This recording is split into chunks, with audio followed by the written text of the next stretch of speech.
ഗുരുക്കന്മാരെ, എൻ്റെ പ്രിയപ്പെട്ട കൂട്ടുകാരെ, ഏവർക്കും വിനീതമായ ഉപകെ. ഇനി വരുന്നൊരു തലമുറയ്ക്ക് ഇവിടെ വാസം സാധ്യമോ? മലിനമായ ജലാശയം, അതിമലിനമായൊരു ഭൂമിയും. അതെ, നമ്മുടെ ഈ ഭൂമി മനുഷ്യവാസത്തിന് അനുയോജ്യമല്ലാതായിക്കൊണ്ടിരിക്കുന്നു.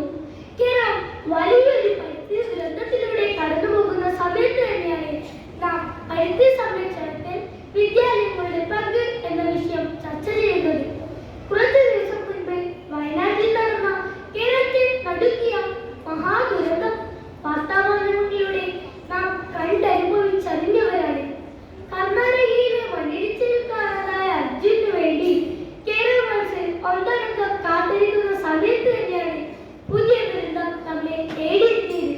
അതിനു മുൻപുള്ള പുത്തുമലയും പ്രളയകാലവും മലയാളി മറന്നിട്ടുണ്ടാവില്ല. ഇങ്ങനെ അടിക്കടിയുള്ള ദുരന്തങ്ങളും കാലാവസ്ഥാ വ്യതിയാനങ്ങളും അമിത ചൂടും വരൾച്ചയും പുതിയ പുതിയ അസുഖങ്ങളും എന്തിനാണ് ഈ പ്രകൃതി നമ്മോട് ക്ഷോഭിക്കുന്നത്?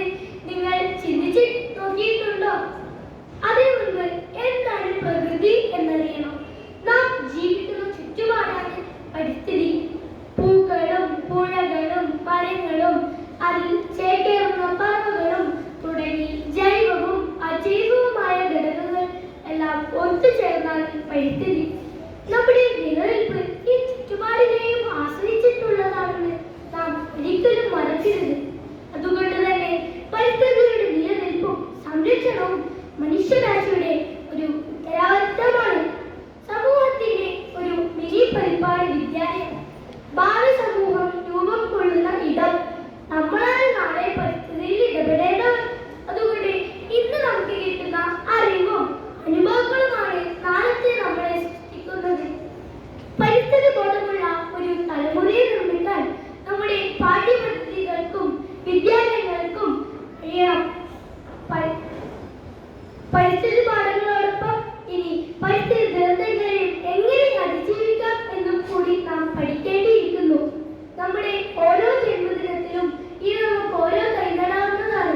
സുഗതകുമാരി ടീച്ചർ പഠിപ്പിച്ചതുപോലെ, ഒരു തൈ നടാം നമുക്കമ്മയ്ക്കു വേണ്ടി, ഒരു തൈ നടാം കൊച്ചു മക്കൾക്കു വേണ്ടി, ഒരു തൈ